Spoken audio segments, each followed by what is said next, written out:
Metos TV, home of sports. Alright, bakunzwe Metos TV, bakunzwe home afa sport. Reka twizere kuko mwese mumeze fresh, reka twizere kuko mwese mumeze neza aho muherereye hatandukanye, kubabyutse mwaramutseho ndetse kubo bwije namwe mwiriweho uko bisanzwe muri za Metos TV mukamuri kumwe nanjye Metos.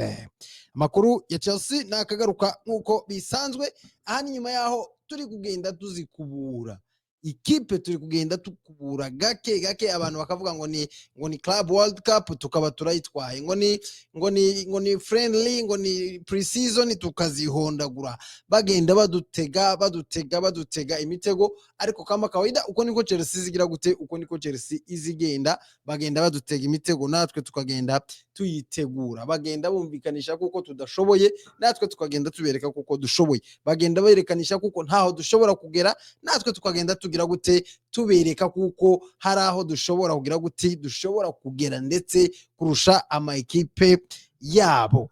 So amakuru rero nyuma yaho dufata ikipe ya Milas tukabikora nkuko tuza tubigenza, nukurengeza, nukuzunguza, nuguterera hejuru, kipe tugakubita hasi tugashwanyaguza.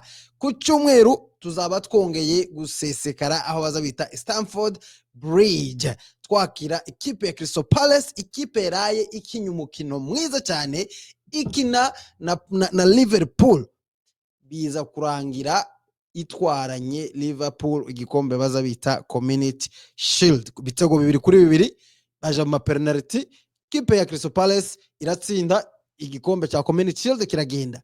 Nukuvuga ngo ubu nyine ibikombe bya Community Shield Crystal Palace ifite irabinganya na Arsenal, bya bindi Arteta azavuga ngo mu bikombe afite 2 muri Arsenal ngo hafitemo FA Cup, ngo agasubira akagiramo na Community Shield.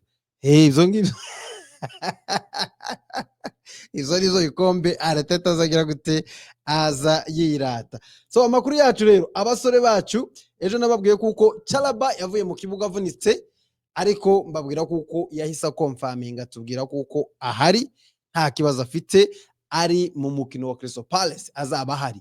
Uvuga ngo yes yarakinye bamukinira nabi, niba ari wakinye nabi, niba baramukiniye nabi, ava mu kibuga asa n'umuntu uvunitse, ariko ntabwo yaravunitse, bari bagiye kugira gute n'uburyo bwo kumuproteja gusa, kwanga kumukoresha mu mikino idakenewe ataja kugira imvune. Amaze gutaha, amaze kugera iyo yakageraga, apostinga kuri Instagram yiwe atubwira ngo I am ready, I'm back, ndi ready kugira gute kuroringa. So uwo ngo rero tukaba turamufite. Ejo coach ya confirminze kuko uwo wita Wesley Fofana azaba hari ku mukino wa Crystal Palace, ashobora kutabanza mu kibuga kubera kuko nibwo akiva mu mvune, formant ziraza, imyitozo iracyari mikeya, ariko nawe agize gute arahari. So guys, mwebwe muri gutekereza kuri defense mukumva biteye ubwoba, calm down, relax. Chelsea ishobora kutuzanira undi mu defenseur maybe, kimwe nuko idashobora kumuzana, ariko niramuka imuzanye ibintu bizaba ari byiza cyane. Ariko nitanamuzana, we are there to fight. Premier League turayinjiramo kandi turayinjiranamo imbaraga, kandi turayinjiranamo imbaraga zishobora kugira gute zishobora kuyitwara. Uwo bita Joe Pedro, uyu bamwita Joe Pedro, yagiye kuri Instagram ye atwandikira kantu. Uyu musore ni nyuma yaho ari gukora icyo bazabita miracles. Uyu nguyu mu mikino 5 akiniye Chelsea afitemo ibitego 5. Mu mikino 5 akiniye ikipe ya Chelsea afitemo ibitego 5. Club World Cup yakubisemo 3, ageze muri Bayern Leverkusen ayitera igitego, ageze muri AC Milan ayitera igitego. Uyu ni umusore utandukanye n'uwo bazabita Messi Jackson. So far aho bigeze kuri ubu nyine ni umukinnyi utandukanye na Messi Jackson cyangwa se Messi Senegal. Uyu nguyu izamu ni nkaho azi aho riri, ni nkaho yarimenyereye, ni nkaho gutsinda ari ibintu bye. So kuza muri Premier League rero dufite umwataka nkuriya, inyuma ye tukaba dufite uwo bazabita Liam Delap, nawe mwiza. I'm sure kuko atake ya Chelsea izaba iryoshe. Umva hano ibyo umusore wacu yatwishiriye kuri Instagram ye. Bamwita Joe Pedro, yanditse ngo pre-season is over, we are ready let the games begins. Yavuze ati pre-season yararangiye, pre-season yatambutse, pre-season twarangizanyije nayo. Arangije aravuga ngo gahunda ni ukuvuga gute? Gahunda ni ukuvuga ngo reka imikino ize, turi tayari, we are ready, imikino nize dutangire, turi tayari, we are ready, pre-season is over. Igihe tugize dutegereje Premier League guys cyararangiye, cyatambutse. Ni ukuvuga ngo guhera kuwa gatanu Liverpool izaba iri mu kibuga, kuwa gatandatu hari imikino, ku cyumweru natwe tuzaba twageze gute? Twasesekaye mu kibuga. Umusore yavuze ngo pre-season is over, aravuga ngo we are ready, let the games begin. Reka imikino igire gute? Itangire, dutangire twerekane abo turi bo, dutangire twereke ikipe ko tuhari, twereke ikipe kuko dutandukanye nabo twari turi bo last season. Liam Delap bo bamubajije ati kubera kuko mwamisinze mutagize imikino ihagije ya pre-season, iki ngiki ntago kizaba ari ikibazo kuri mwe kubera kuko mwagize imikino mikeya. Pre-season twe twakinye imikino ibiri yonyine gusa, abandi bakinye imikino igera kuri 4 kuri 5.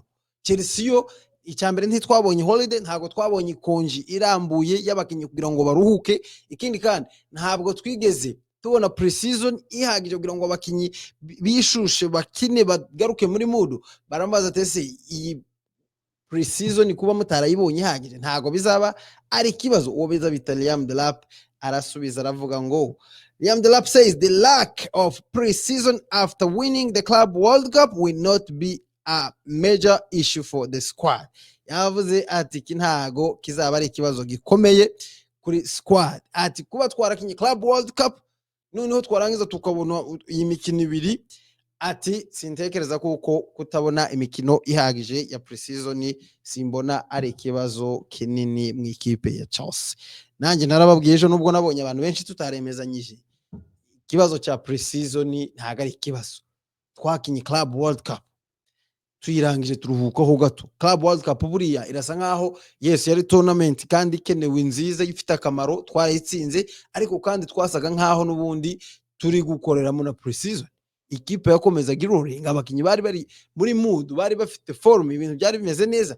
Ariko naravuze gusa nje ikibazo dufite ni kimwe, ikibazo dufite nuko abakinyi bacu bakoze cyane, bararushe kugira ngo bahite binjira muri no sezo yindi batabonye igihe cyo kuruhuka. Ibi ngibi bizaduteza ibibazo. Dushobora ku Premier League ubundi I'm ready, njewe ndabizi ko ikipe iri tayari gufightinga, iri muri title contender, ariko ikibazo nagize ni ibijanye n'imiruho. Abakinyi barakoze cyane, abantu benshi barambwiye ngo twaguze abandi, ariko mwibuke ko nabo twaguze nabo barakoze. Nguyu Joe Pedro turi kuvuga, uyu yari umukinyi wa Brighton, yarakoze muri Brighton. Igihe yagiye mu kiruhuko Chelsea iramuhamagara, iramugura, iramuzana, ahita akomerezaho. Uwo bita Delap yakinaga muri Ipswich, ntago yigeze aruhuka, arangizanya na Ipswich ahita akomezanya n'ikipe ya Chelsea FC. So uyu mpeti wundi wa maybe bano bandi babasimbura abangaba ba Osugo, ba Santos, bano bapeti, uyu Estevan Willian, uyu nguyu yakinyi wabo akina sezo yose mu ikipe yakinagamo, arangije umpeti ahita agira gute? Ahita aza muri Club World Cup y'igihugu, ikipe ye ayirangije nawe yagizaga holiday gato kimwe n'abakinyi ba Chelsea, ahita ajoining ikipe ya Chelsea. Ubwo ngo nabo twaguze nabo bararushe kubera ko nabo barakinye aho bakinaga mu shampiyona yabo. Chelsea itibagura bahita bakomeza muri Club World Cup. Club World Cup irangiye already bahise bagaruka muri Premier League. Iki ni ikibazo kitoroshe, ariko hope ko kitazaba imbogamizi cyane. You guys mugize iminsi muvuga hejuru y'umunyezamu, abantu benshi twese including myself, including me, nanje ubwanje kingi kisinshobora kucikuramo. Nanjye ndambabwira ngo ikibazo cy'umunyezamu Evan ntabwo ndizera Robert Sanchez muri Premier League. Of course yakoze byiza muri Club World Cup, even no mu mukino wejo akina na Milas yakoze byiza, yakinye neza. Credit zigomba kuzazija aho zigomba kuja, ariko muri Premier League there's a very big difference, hari itandukano rinini cyane rya Club World Cup ndetse na Premier League. So uyu nguyu twari tuzi muri Premier League Robert Sanchez, kongera guhita tumwizereramo tugakomeza kiri mu gushaka kuba ikibazo. Abafana ba Chelsea benshi of course turabyakira kubera kuko nta wundi uhari, tubyemere, tumuje inyuma, tumusapotinge, gahunda zikomeze, turebe kuko ashobora kwimprovinga, ashobora kuzamura urwego tukazana igikombe. Ariko twese nta cyizere tumufitiye cya Premier League kugeza umusore atwemeje. Ariko none umva uko bimeze muri Paris Saint-Germain. Umva hano, uyu bamwita Fabrizio Romano yavuze ngo Donnarumma will leave Paris Saint-Germain for sure. Ati mu by'ukuri kugaragara nuko uyu musore we byamaze kuba decided kuko azasohoka ikipe ya Paris Saint-Germain. Arangije avuga ngo most likely this or eventually next summer. Ati birashoboka muri no summer, ubu nyine muri no transfer window, cyangwa se mu yindi summer y'umwaka utaha. The relationship is completely broken after club decided to exclude Gio from their squad for Super Cup. Ati ubusabane relationship cyangwa se imibano ya Paris Saint-Germain n'uyu musore bita Donnarumma ati iri broken, uvuga ngo byarangiye. Ikipe yatandukanye n'umunyezamu kuva yaho ikipe yagize gute, ikipe yamusize. Ikipe muri squad izaje gukina n'ikipe ya Tottenham muri Super Cup, hariya ni Super Cup I think muri Super Cup izaza gukina na Tottenham. Uyu musore ntabwo yabaye included. Ikipe yagize gute, ikipe yahisimusika, yamukuye muri squad. Donnarumma rero ahita abwira ikipe ya Paris Saint-Germain kuko ashaka gusohoka ikipe ya Paris Saint-Germain, ashaka kugenda. Kindi kandi ngo arashaka gukina muri Premier League. Uyu nguyu bamwita Donnarumma. Nkibaza tesi Chelsea ubu ntabwo ishobora gukora akantu ngo ituzanire uyu musore. Uyu ni umusore w'imyaka 26 w'umuhanga. Kubijanye na saves, Robert Sanchez ngiye nta kibazo ngirana nawe mu buryo bwa saves. Ubundi Robert Sanchez ngirana ikibazo nawe mu misohokere ye, inza mbona sohoka igihe bidakeneye uko asohoka, yarangiza igihe bikeneye uko asohoka mu izamu ntarisohokemo, ugasanga bamutsinze ibitego birimo ibintu by'uburangare. Ikindi kandi uburyo akinisha abakinyi bagenzi be, iki naco ni ikibazo kubera kuko distribution yiwe y'imipira, uburyo distributing imipira mu bakinyi bo bari imbere cyangwa se mu defenseur, usanga harimo guhubuka kwinshi. Kandi ibingibi Donnarumma amishiwa kuko Donnarumma abishoboye. So, kuri saves ho ntago nshobora ari kuvuga ngo ikibazo no gusavinga mu izamu. Donnarumma sinshobora kumuzana imbere ya Robert Sanchez. Bose they are the same level. Ariko biriya bintu bindi bizongeramo misohokere, ugomba gusohokera igihe utagomba gusohokera, distribution yawe y'imipira, uburyo usangiza imipira n'abakinyi bawe ukoresheje amaguru. Amushoboka kuko Donnarumma he is better than Robert Sanchez. So Donnarumma rero ni umusore w'imyaka 26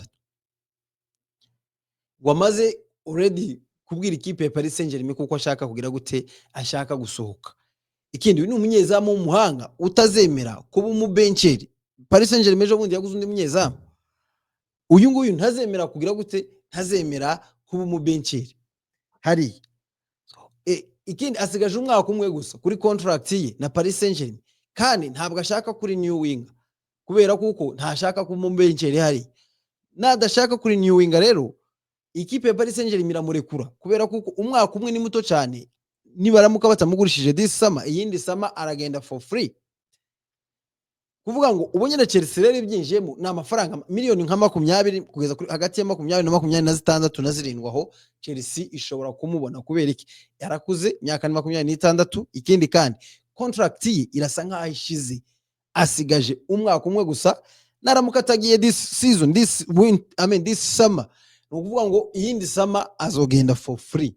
Ikipe ya Paris Saint-Germain musange nta kintu imuriyemo cyangwa se nta kintu imukuyemo. Nkibaza nkavuga se why kubera ko Chelsea itinjira muri no deal ngo ituzanire umunyezamu, why Chelsea itinjira hariya ngo ituzanire umunyezamu.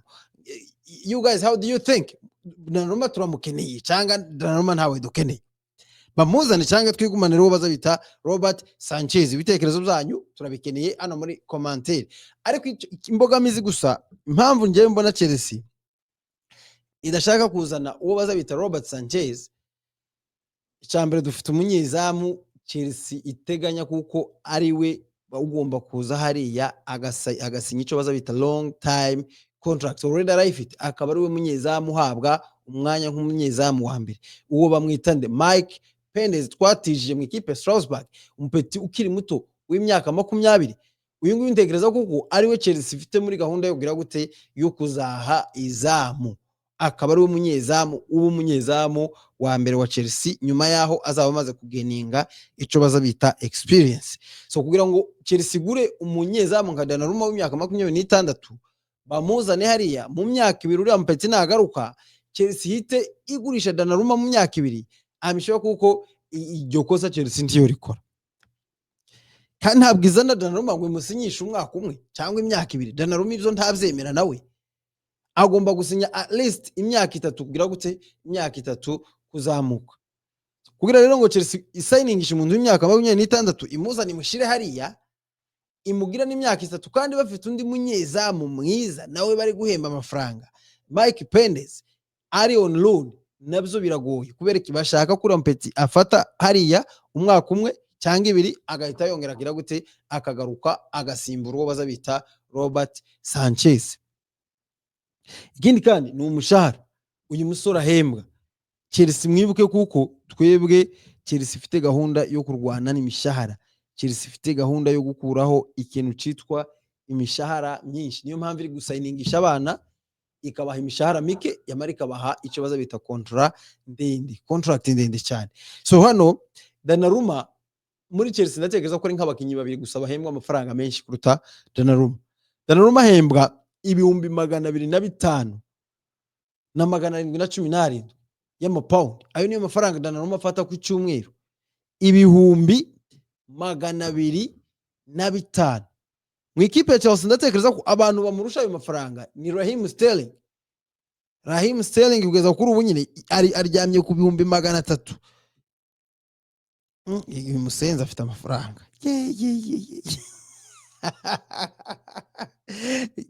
uyu Raheem Sterling rudomoro mugani wanyu uko mujya mumwita, uyu nguyu afata 325 muri Chelsea. Uwo ngo niwe mukinyi uhembwa amafaranga menshi as we are talking mu ikipe ya Chelsea. Uwo numwe mu bakinyi barusha uwo baza bita Donnarumma. Uwundi ntekereza ni Captain Reece James. Captain Reece James yibereye ku bihumbi byiwe, I think niba ntibeshe nka 250.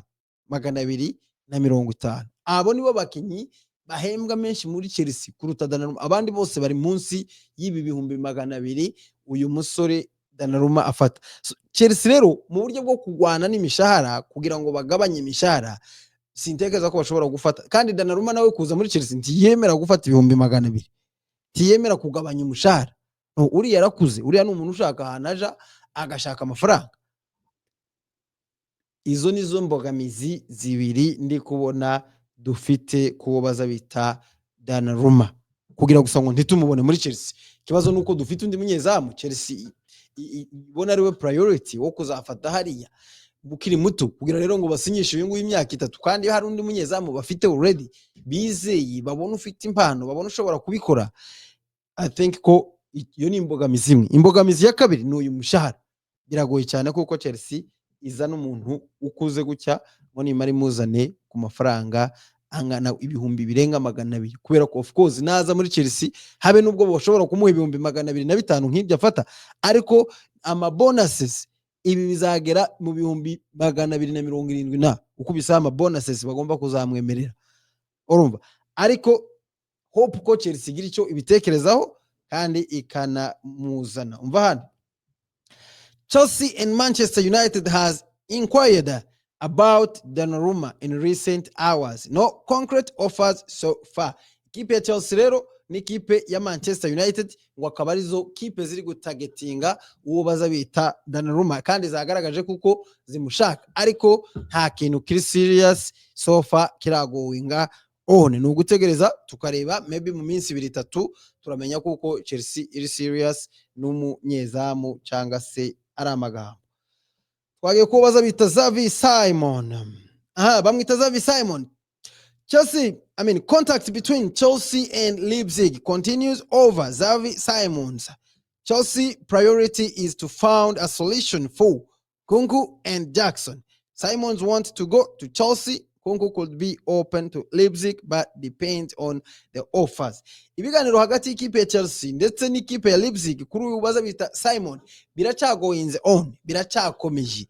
Myandi magambo Chelsea ni ikipe baracyayibaganira kandi birashoboka kuko n'umusore azoza amahirwe aracari 80% kuko uyu musore bizarangira akiniye ikipe ya Chelsea FC. Ariko Chelsea ngwici shaka nukubanza gushaka solution y'uwo bazabita Christophe Nkunku ndetse n'uwo bazabita Nicolas Jackson. Chelsea irashaka kugira uwisohora hagati y'aba basore bombi kugira ngo ibone kwinjiza uwo bazabita Xavi Simon. Mu minsi ishize nuko twari turi mu mikino iyi mikino ya gishuti hari hasohotse inkuru zivuga kuko ikipe ya Leipzig ndetse na Chelsea zishaka gukora icyo bazabita swap deal hagati ya Nkunku ndetse n'uyu nguyu uyu musore bita Simon. Ariko kubera imishahara Christophe Nkunku ahembwa ntago bishobora gukunda hari ntibashobora kumuha amafaranga angana gutyo, baramusaba ko ashobora kugabanya umushahara nawe ntiyemera. So ikipe rero ya Leipzig ivuga kuko iyo ishobora kumufata on loan ntago ishaka kumujana permanent, iramushaka on loan, kandi Chelsea nayo ntishaka kumutanga on loan kubera ko nimutanga on loan izokomeza yishura aya mafaranga kubera ko iyo kipe izishura umushahara igice kimwe Chelsea yishure ikindi. So Chelsea rero iri gushaka solution, no kuvuga ngo kuza kwa Simon biri hagati ya Jackson na Christopher Nkunku. Abangaba bombi Chelsea nibonamo umwe isohora ikamugurisha, ndatekereza kuko uyu musore bizaba byoroshe Chelsea zahita yinjira yishure nirangiza izane uyu musore. Sayo ngayo gusa ubundi uyu musore twamugwaniraga n'ikipe ya Bayern twenyine gusa ko turi babiri, ikipe ya Chelsea ndetse n'ikipe ya Bayern. Ariko umva hano Pepe Guardiola, umva, Man City are in the race to sign Xavi Simon though the Dutchman's priority remains Chelsea.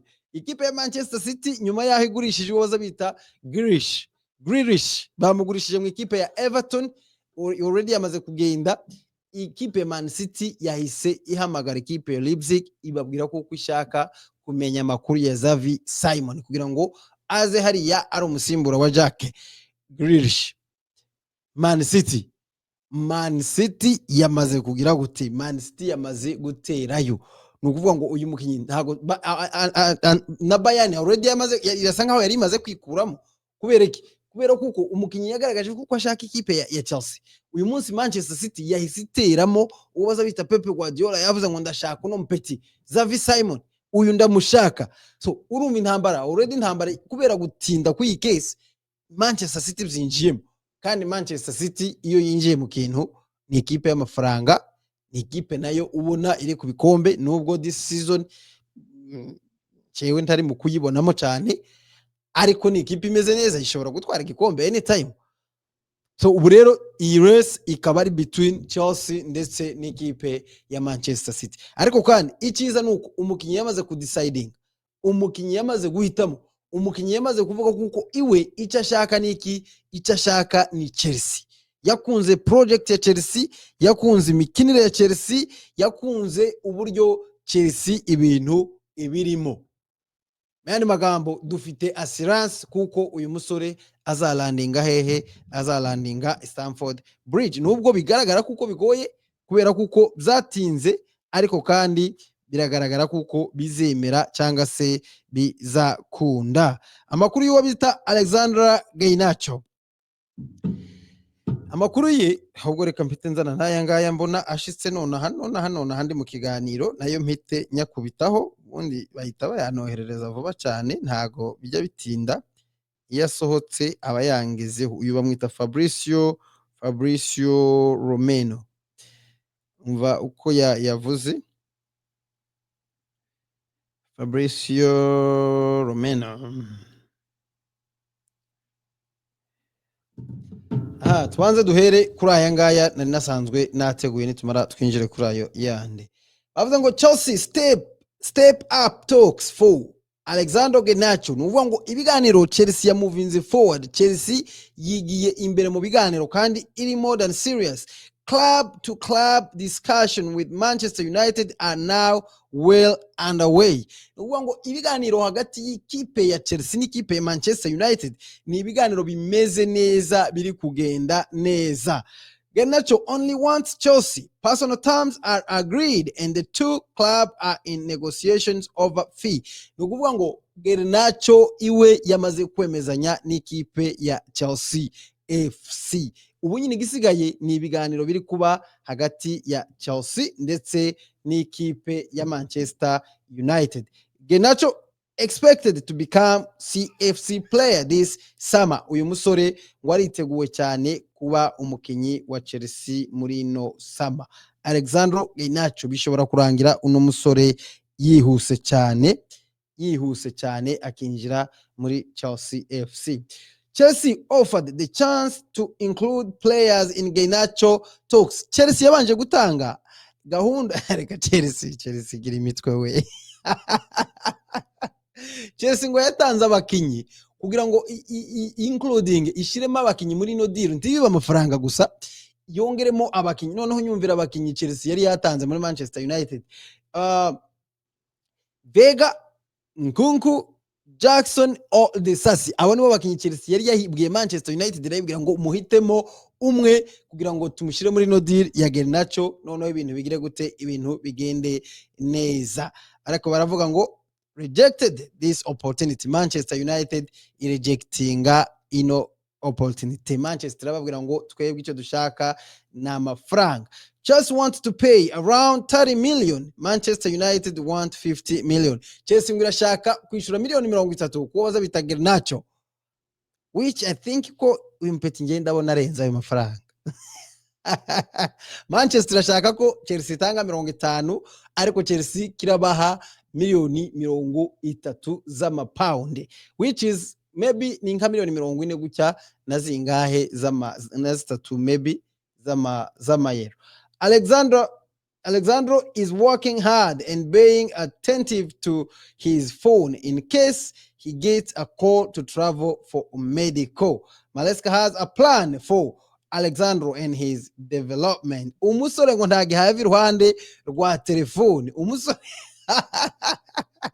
Umusore ngo ategereje telefone, ategereje kuko Chelsea imuhamagara ikamubwira ngo peti yangu Alexandro Garnacho vuba muri medical. Ngo ntagihayava hehe, ntagiharambika telefone hasi, uwo bita Alexandro Garnacho ntaharambika telefone hasi na gato, ategereje kuko ikipe ya Manchester ishobora kumuhamagara ikamubwira ngo everything is done, wagurishijwe, wabaye umukinyi wa Chelsea, agahita yitegura kuja hehe, kuja muri medical. Garnacho sees Chelsea as a perfect destination to revive his career after difficult time under Ruben Amorim. He's waiting and hoping. Uyu musore ngo yabonye kuko Chelsea ari ahantu honyine hazima abona kuko kariya yiwe ishobora kuzukira, ishobora kugaruka, akongera akagaruka mu bintu byiwe nyuma y'igihe kirekire kinagoye yagize akorera uwo baza bita Ruben Amorim. Uyu musore ngo arabyizeye kandi ngo arabitegereje cyane. Umva kantu nakunze hano, umva kantu nikundiye hano kuri uno musore. Umva ko yabwiye abafana ba Manchester United. Alexandro Garnacho message to Manchester United fan. Umva yabwiye ikipe ya Manchester, arababwira ngo Chelsea, I stay here and don't play football for 6 or 12 months. Yavuze ngo ngewe ndashaka ikipe ya Chelsea, biramutse bitabaye Chelsea ngewe ndaguma hano amezi 6 cyangwa se umwaka ndakina football. Sorry, uyu nguyu naze pe, uyu naze uyu naze iminsi narengize mu Rwanya bya Yesu wayo umusore wawe, uyu naze rwose, uyu nguyu niba murekaze. Yavuze ngo it's better, ni byiza ko ashobora kwicara amezi 6 cyangwa umwaka adakina football, aho kugira ngo birangire adakiniye Chelsea cyangwa se birangire akiniye indi equipe itari Chelsea. Yavuze ati ngewe ngomba kuja muri Chelsea cyangwa nkicara hano ngategereza indi transfer window yo mu kwa mbere cyangwa se ngategereza sama y'ubutaha ntari gukina umupira, ariko nkabona Chelsea FC. Aba nibo bakinyi mba nshaka kumva, aba nibo bakinyi mba nshaka. Uyu musore niba mutuzanire vuba vuba na bwangwe, vuba vuba na bwangu. Hajya siko mujya muvugara, ni bwangu sinzi uko mujya mubivuga. Batuzanire uyu musore uwo bazabita Alexandre Garnacho, aze ahagararane n'uwo bazabita Jimmy Gaetens. Umva aya ngaya aje right now, like right away. Ubu nyine turi kugira gute, ubu nyine ndi mu kiganiro, kanze nyabasukumire hano nayo mucishemo amaso murebe uko gahunda zimeze. Alexandre Garnacho getting closer and closer to joining Chelsea.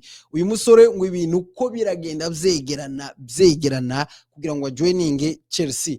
Clubs are now actively in talks to reach the agreement. Atu nyine ikipe club Chelsea na Manchester United ngo bari kuganira neza cyane kugira ngo babashe kwemezanya. Chelsea are now accelerating and want to get it done. Atu nyine Chelsea iri kumuvinga, ubu nyine birimo neza Chelsea iri serious kugira ngo ibashe kubirangiza. Entering the final stages of this story. Ati kandi bageze muri final stage yino story ya uyu musore. Other clubs, no chance. Garnacho wants Chelsea and has agreed all terms on his contract. Ati izindi ekipe zose nta mahigwe na makeya zifite. Kubera kuko uno musore yamaze kwemezanya personal terms n'ikipe ya Chelsea, kandi bigaragara kuko ikipe ya Chelsea na Manchester United ibintu babirimo neza. Very soon, ejo cyangwa se ejo bundi, Garnacho turabona ico bazabita here we go. Garnacho turaba tumufite mu ikipe ya Chelsea FC. Ariko guys, ikibazo, iyi Chelsea ifite imigambi ki kuri izi ekipe zo muri Premier League? Iyi kipe ya Enzo Maresca izifitiye umugambi umeze ute? Ko ndi kubona ikipe yarakaye. Mama yangu, iyi ekipe